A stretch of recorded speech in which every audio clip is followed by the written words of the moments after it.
and the recording's in progress, which is excellent. So I'm now going to hand over to Craig, who's going to start. Then I think we're going to have Sucharitha, and then we're going to have Anna, and then we're going to do questions. So if we go along, ping your questions in the chat, and we'll take them as one at the end. Craig, over to you. Thank you very much. Nice one.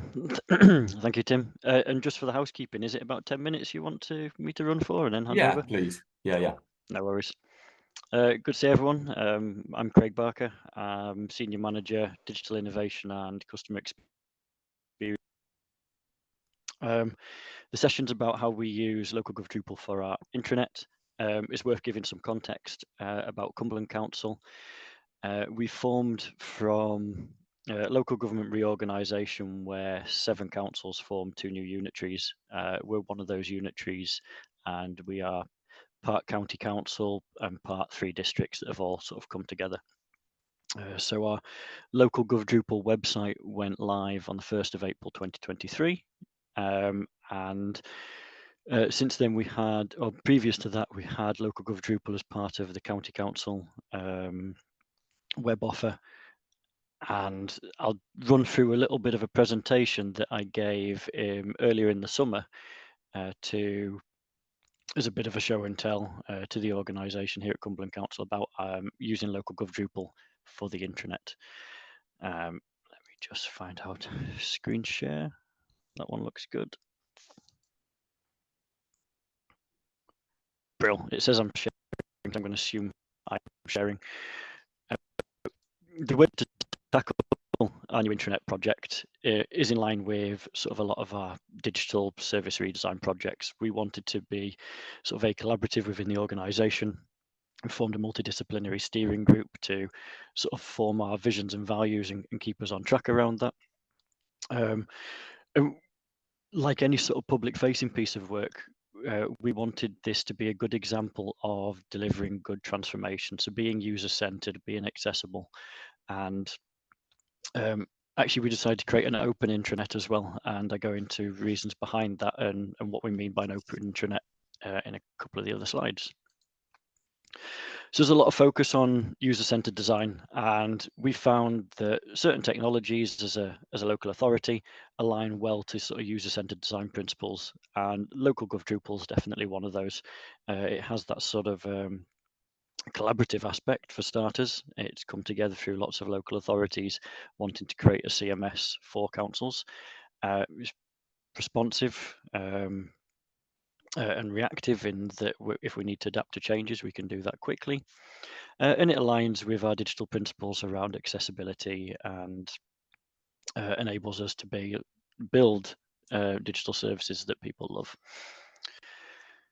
So in terms of the intranet and focusing on that and using LocalGov Drupal to deliver it, we needed to decide what we meant by an intranet, and we realized in doing some discovery work across our sort of 4 councils that have merged together that people used intranet to mean different things, had different experiences of what an intranet was.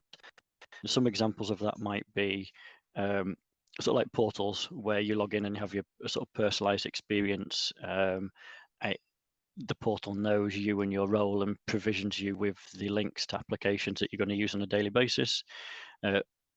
Other teams or other organizations refer to the intranet as that sort of, and it's the angle that we've gone for, is that staff website element of an intranet, which includes your sort of task-driven features and functionality around being able to sort of book time off, find information, advice and guidance around policy or process or people, but also being that sort of centralized area as well for internal communications, alerts, broadcasting of messages across the authority to remind around sort of cybersecurity or newsletters that have come from chief exec or directors and what have you. But other teams have used intranets to deliver that sort of collaborative working space where a specific department may share all their best practices, use it as a team space, and use it to promote their team to the wider authority and say, come to us if you have something that needs to go through legal, and they also use that as their space. So we wanted to be clear and say that we're not looking to replicate SharePoint in terms of that collaborative working space where you might drop a document and a teammate might pick it up, or where you keep your documentation that's only relevant to your team being able to do their job. And likewise, we aren't looking to replicate Teams that has similar functionality for that too. So the sort of open intranet side of things, really clearly an open intranet exists on the public internet. We're making it available to anyone with the web address on any device. And we are taking an approach where we exclude it from Google searches and stop it being indexed. But and what else I said there, the authentication can be added where necessary. So we can have private elements to the intranet, and we can use Drupal modules to do that. I should say that we had an initial launch a couple of weeks ago now at half term. We've had to scale back due to not being really clear on our proposition, intranet proposition. So we're not fully live just yet. And we went live with the public side of things, expecting as an iterative approach to deliver that sort of private element a little later on. So why have we gone, excuse me, I've got a little tickly cough. Why have we gone for an open intranet? Well, it instantly makes our employee information available to workforce members that aren't IT users. So your potentially refuse collectors or staff in care homes, grave diggers, people that are, and I think we've got close to 1,000 people that don't use IT kit or don't have access to it on a daily basis. So we want to be a lot more inclusive for those users. Also, after going through the sort of merger of several authorities, creating something open and on LocalGov Drupal means that we are agnostic of any sort of legacy network hardware or Microsoft NSEs or anything along those lines. So it makes it a much cleaner experience for our staff. And then there's a bunch of benefits about being sort of well. One of the main ones for us is, sorry, benefits using LocalGov Drupal as well, is that we are sort of high into one team, and we're making cost savings there by bringing things into a platform that we're already sort of using and want to exploit really good working practices from. This slide on where we are now is outdated, but it was covering the approach that we wanted to use the same technology as Cumberland.gov.uk, that we simply just asked our supplier to sort of clone our Cumberland.gov.uk website without any content and create a sort of new LocalGov Drupal instance. And the idea there was that we've got everything we've got for Cumberland.gov.uk in terms of components and what have you, so we know how to work with it really efficiently. And we knew we wanted to change the branding, and we'd simply just change the sort of a couple of the primary, secondary colours in our branding. So it was clearly still on brand, but wasn't ever going to be confused with Cumberland.gov.uk main website. And that was also a reason around the, I mentioned the Google search. By restricting pages from being indexed on Google, then we're hopefully preventing users from accidentally ending up on the wrong content. So if somebody for Cumberland, I don't know, some sort of policy, we don't want them finding an internal policy on the intranet around leave when actually people are interested in a policy around children in care or something along those lines. One of the things that we wanted to do as an organisation as well, which is agnostic of whatever sort of intranet you might use, but we wanted to create that sort of good practice of being collaborative, and we brought people in from HR, we brought comms teams in, project management office, ICT, information security, business support, more recently data protection officers and information governance team have all got on board and are behind using it. And really quickly on this slide, because I want to show the thing, what we wanted from our senior leadership team was to support the approach. Agile has been used in some pockets of the organisation, has user-centered design, but not across the whole organisation, so it might confuse people. Why aren't we getting a perfect intranet on day one? Why is this being released in sort of iterative steps? And why are you asking me what I want rather than just going out and doing it? And to support the vision as well, we knew that being open creates more work for us in terms of creating content that's appropriate for our staff, but can be accessed by the general public as well. And knowing that there's some benefits in that. So in terms of recruitment or onboarding, people can get early access to our intranet and understand what our policies are, and can also see some things around how we operate as a council and what our values are. Right, let's have a quick look. I mentioned that we went live and then we've sort of rolled back a little bit. We've actually prevented any anonymous access just now, so I've had to log in, which is why you see the sort of content design bars at the top of Drupal. And if I quickly bring up cumberland.gov.uk, you'll be able to see the similarities. So this is our main council website. We have a sort of dark themed header, coloured logo, and our primary green. And we've got these sort of top tasks on the web page, list of services, and breaks down into news and some other bits and pieces. So we've used, I mean, for us, that interaction design worked well on the main website, so we wanted to use it as well for the intranet. So we've replicated that same interaction design. We have a header, we've got some quick links, search that just searches the intranet. It doesn't go off to our main website. We've got our top tasks as well. And we break this down into sort of services. And I should be clear as well that the services aren't like staff areas or departments. The services aren't departments. They are broken down into how our customers feel that they would follow a sort of user journey to the right content. Don't know if I've got any great examples around that, but then what you see here is we've got a staff news section as well. So we've brought that in from the main website.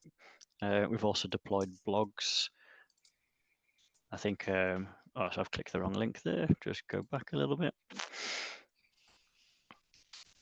So we want to use Drupal in the way that we'd use it as a normal website.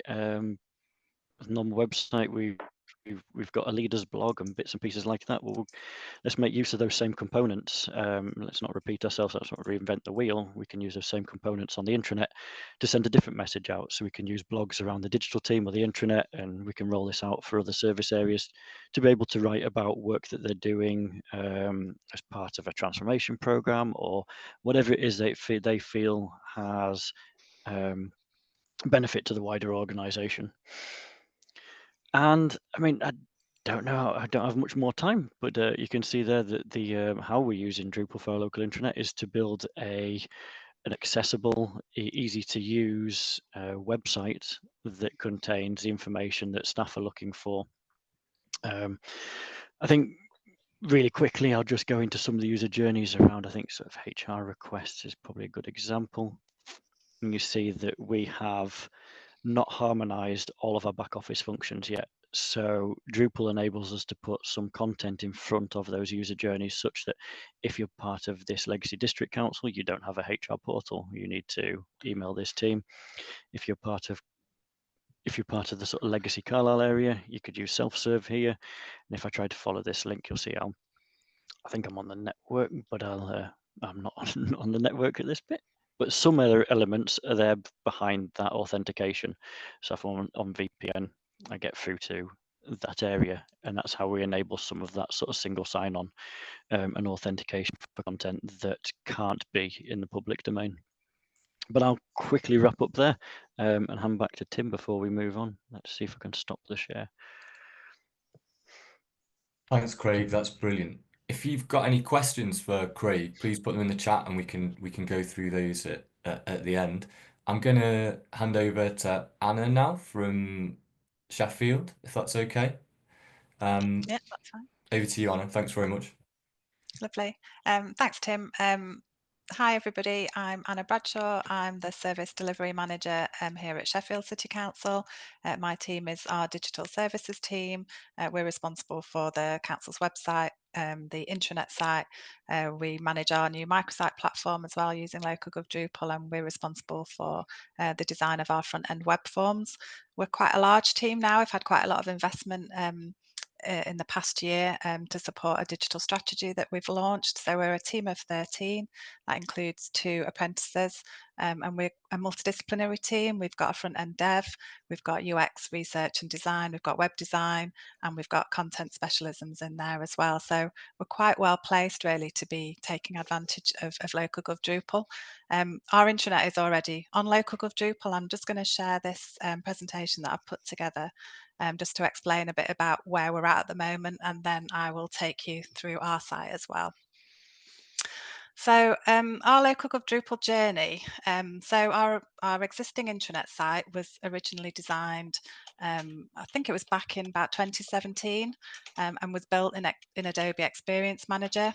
We had an Adobe company come in and help build the website, but the intranet was actually designed and built by my team. We used the branding from the existing public website design to inform the intranet design, although it doesn't replicate it exactly, but there's definitely common themes between it. And we took feedback from user research to inform the key features on the site. So we've got a staff directory that allows you to find people and contact details and their manager, for example, so you can sort of view the organisational structure in that way. We have things like site-wide banners. We had news to support the comms team. So that was like major corporate news, updates from the chief exec, things like that. But then also content updates on the intranet. So things that had changed or been added, where there was a relevance for staff, we'd put that on the kind of other news part of the site.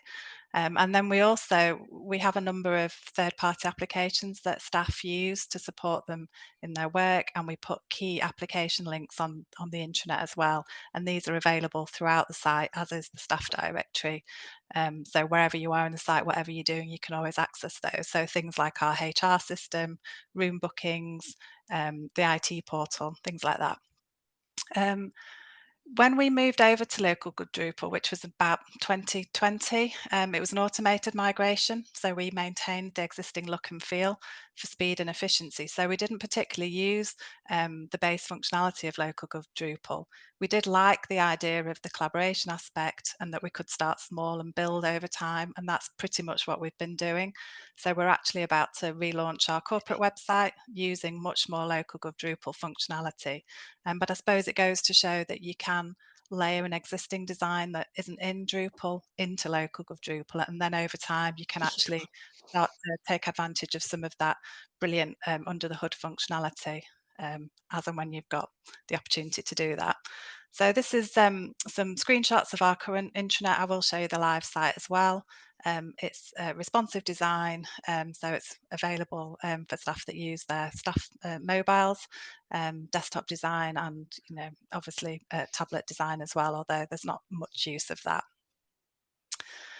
Our future plans with regard to the intranet. So like I said, we're about to launch our new designed corporate website. And with the intranet, we want to take that up as a new product, a new project, and we want to move back towards that base LocalGov Drupal functionality.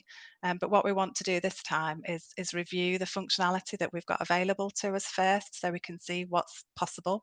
And then we want to gather requirements from user testing second to that. And basically aim to use the LocalGov Drupal features as a foundation for the new designs.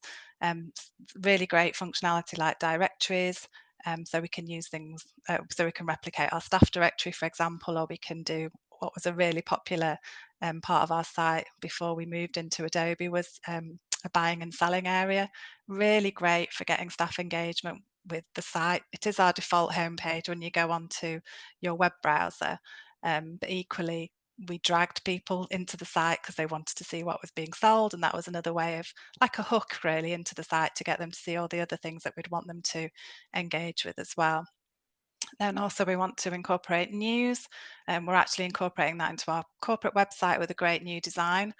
So we want to take some of that into the new intranet. We want to be able to promote events. Again, things like the site-wide banners are really useful for cascading messages. We're also looking at the HTML publications. We do use SharePoint and we do use Teams, but we do find that there's a disconnect between people coming on the intranet and then having to jump into SharePoint to find a document. So we do want to make sure that they're embedded in the media library of Drupal where we can, but equally where they're of key importance, actually we'll have them in an accessible HTML format. And then all the various page templates to help us lay it out better. We're also really keen to get more engaged with the LocalGov Drupal community as our core team has grown. We've got more time to do that now. And we're obviously, as a multidisciplinary team, we're developing things ourselves. And I think it's really useful to be able to have those discussions with the wider community and feed in ideas and work that we're doing. We're also working with our support partner, Big Blue Door, working with Rahalian as well on our public website. So we have that experience of working with third party suppliers as well. So I think there's a lot we can do in this space. So I'll just finish sharing. Hopefully that's worked. And then I'll share our current site.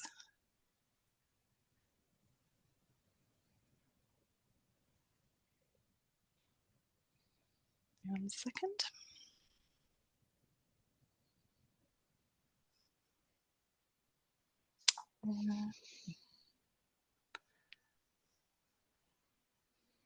Can you see my screen?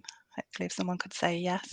Not at the moment, Anna, because I think it's what you stopped sharing, you have to restart it again. Right, okay, let me try one more time.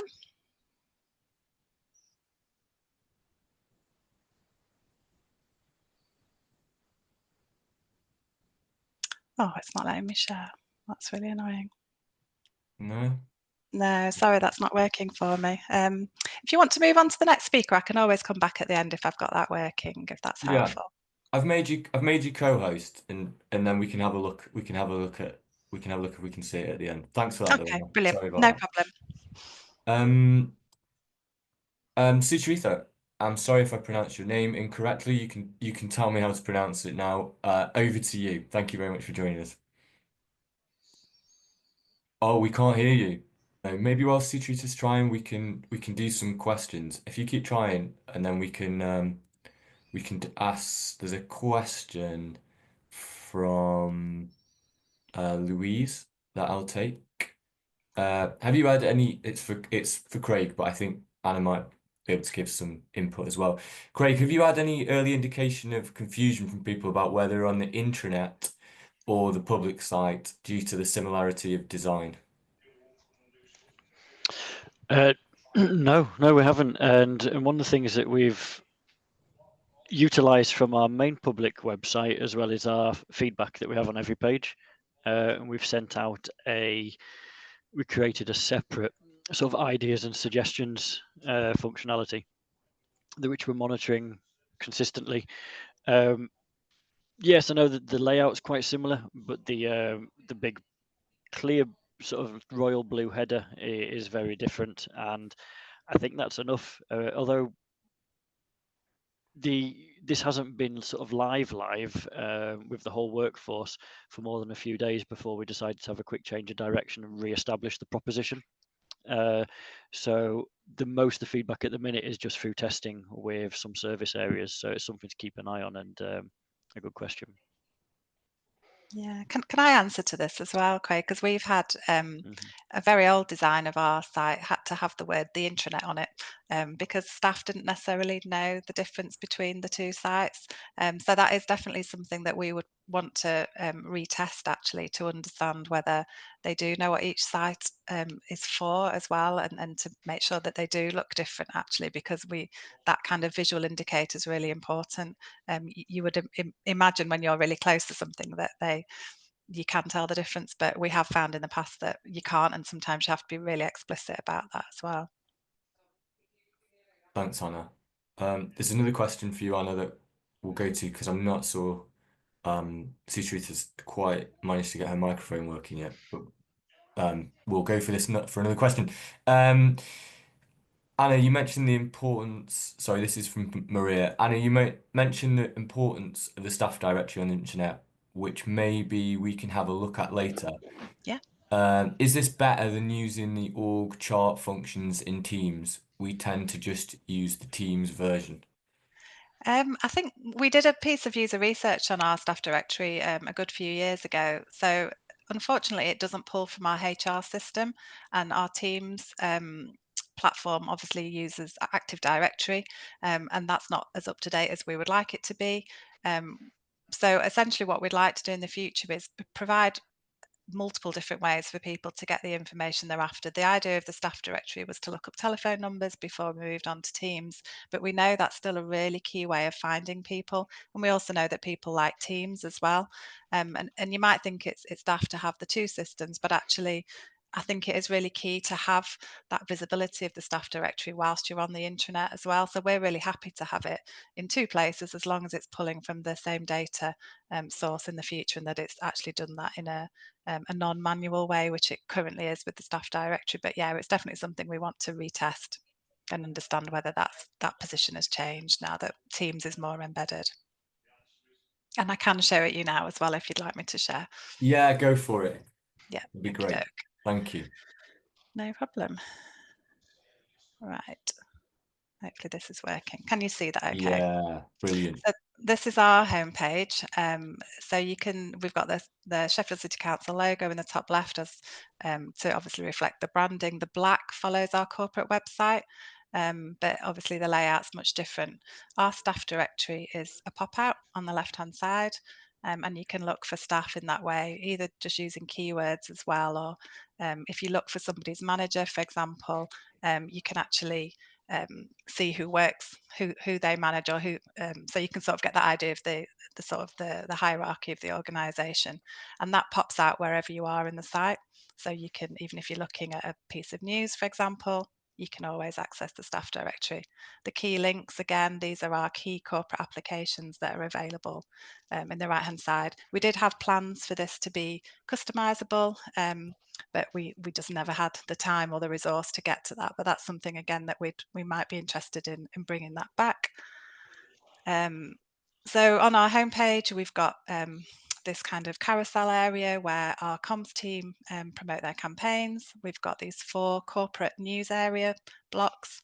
They can have images or a variety of different things. These just all happen to be text. And then we've got other news down the other side, which is this kind of mix of content updates and less corporate wide news. Then we've got menus at the top that pop out.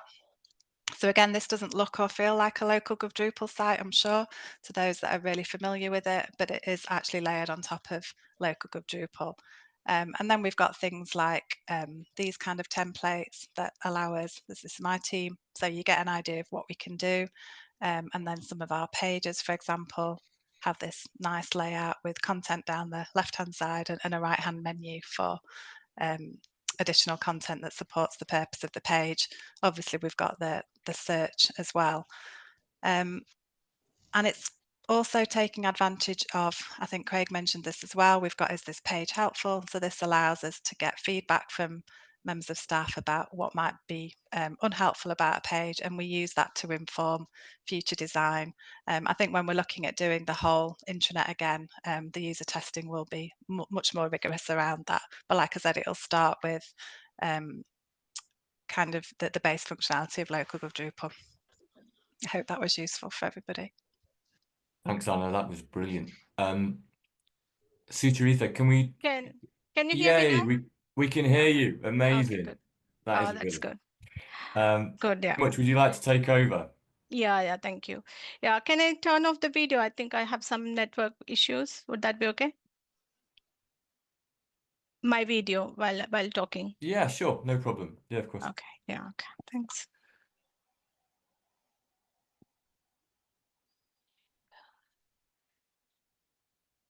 Let me share my screen.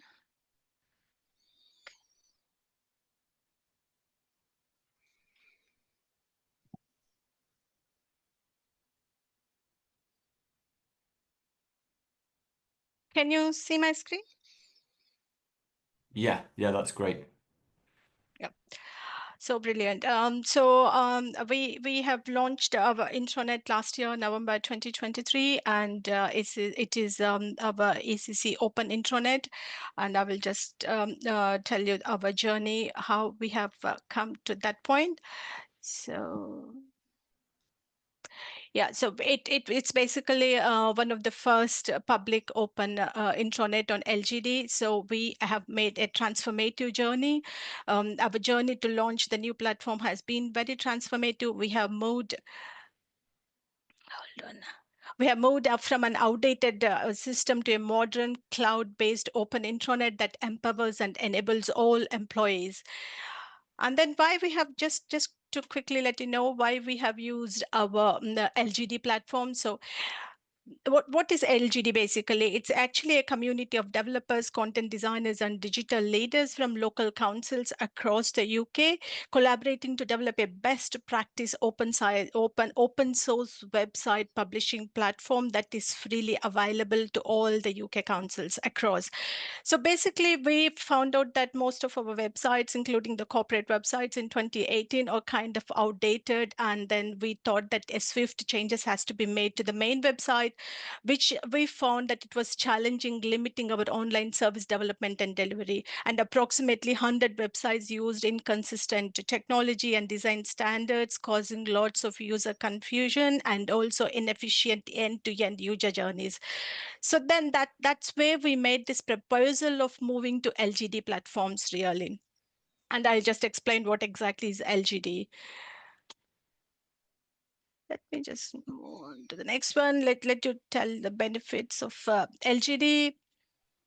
So we should at some point, all the local government councils has to stop reinventing the wheel. Why? Because the user needs are largely the same, but councils don't swap nodes or collaborate, instead creating the same standalone solutions to shared problems. So I would say LGD is the antidote to this. So that's why most of our platforms that we have right now, the open intranet and the corporate website and our microsites as well, are in LGD.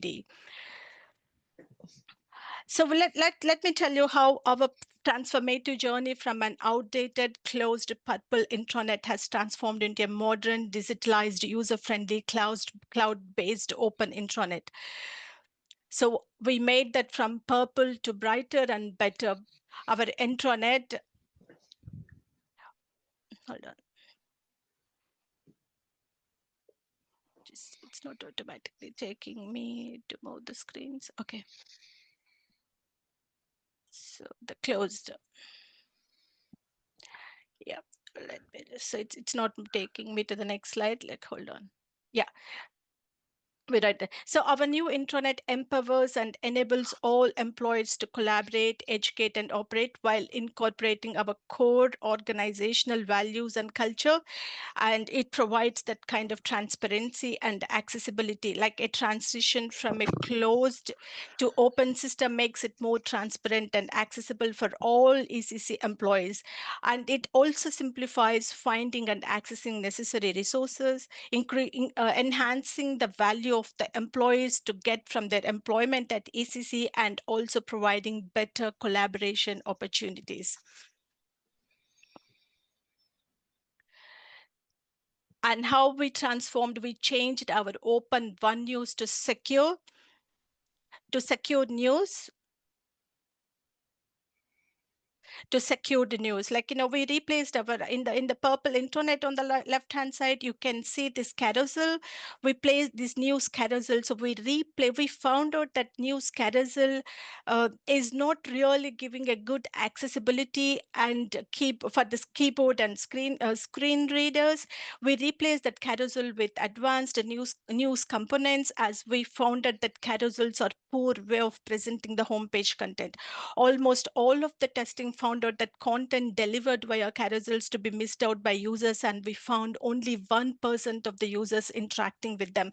Hence, we found that there's an essentiality or necessity to replace the carousels. And how we made that, we have to convince the communication team to replace the carousels and bring a better and advanced components that are right available in LGD. And we also, with the request of them, we also made it behind the authentication, like a private kind of thing, so that if so that we are not putting the council under any pressure, and also thereby we are actually reducing the risk management over there by not exposing each and every communication that are meant for the employees.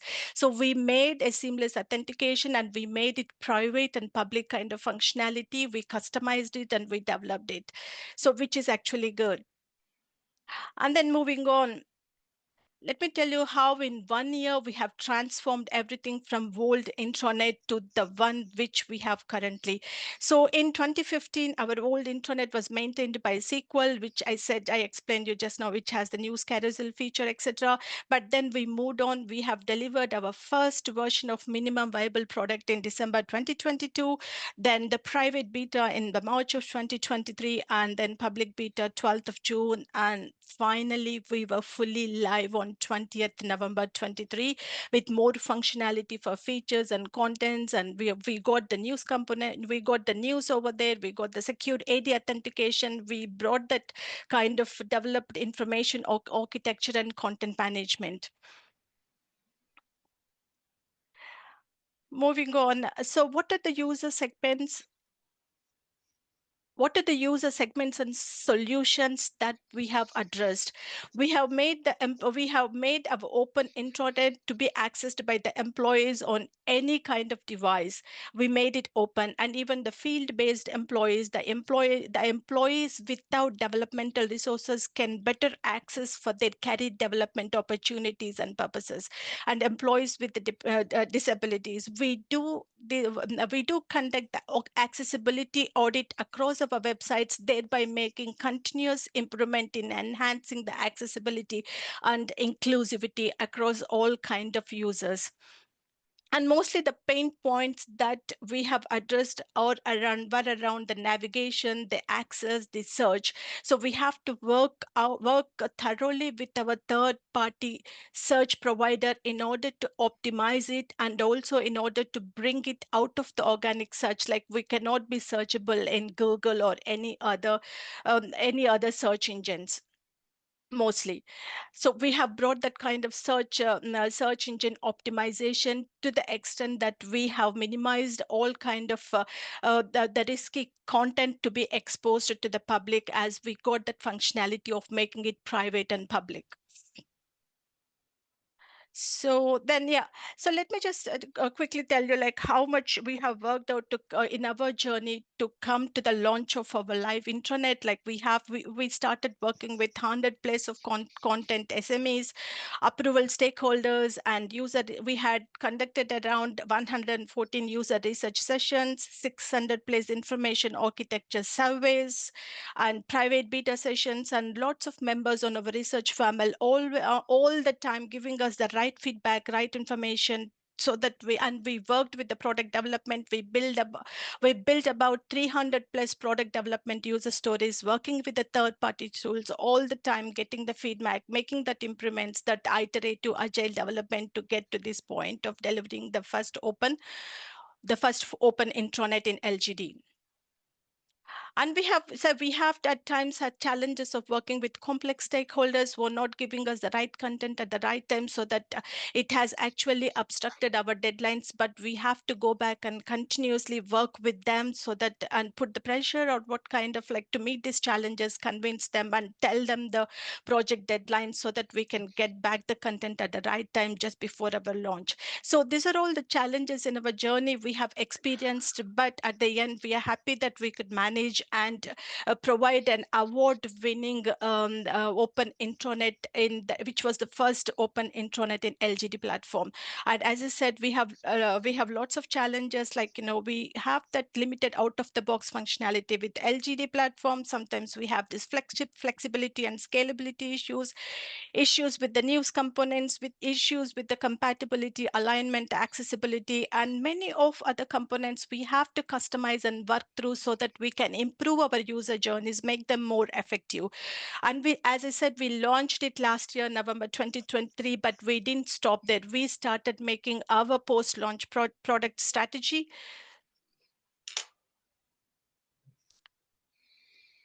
Sorry, I don't think I moved the slides. Okay, but we moved to the post-launch product strategy by continuously improving, from learning from the feedback, continuously improving and developing the flexible, responsive design suitable for all the multiple devices.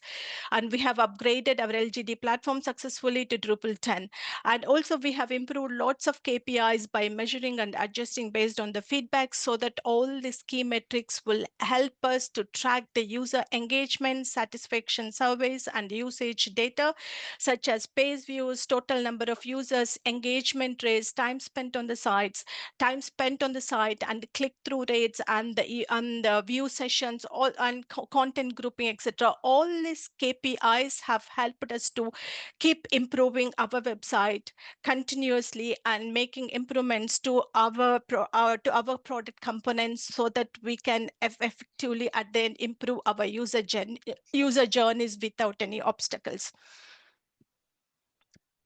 Next. Sorry, I think that's just 2 more slides, so I'll be done, so don't worry.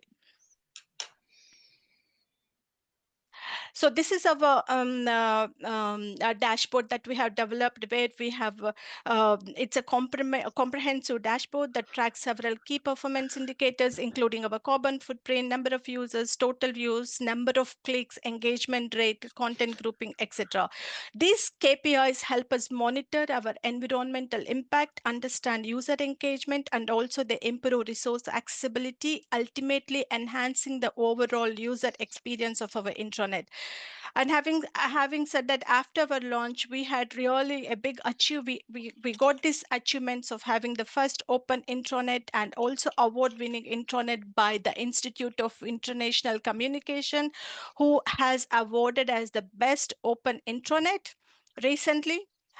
And then as I said, like in our journey from the purple intranet to the current one, we made lots of changes, lots of improvements. Like we fixed the broken links, we no more outdated content, clear processes which are transparent, improved search functionality. As I explained, search engine optimization, improved accessibility. We do conduct accessibility audits every now and then after the deployments happen, and we improve our responsive designs, the user journeys, and lots of other things.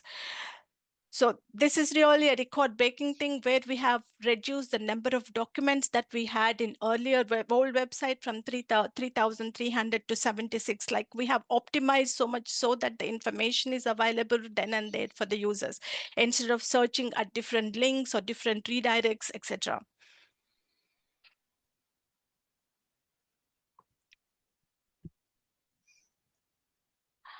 And then we got lots of feedback from many across, like saying that it's a good website. And also in Craig's the presentation, I have seen in one of his slides, I've seen the mention of our website, our open intranet. So it's actually an inspirational journey, and it's a motivation that we are good, that we have set an example there, and we kind of formed a role model. So yeah, and yeah, that's where I end. Any questions? Well, we are welcome. Thanks very much, Sucharitha. That was absolutely brilliant. I'm so sorry we don't have time now for questions because there's somebody else waiting to get onto the next session.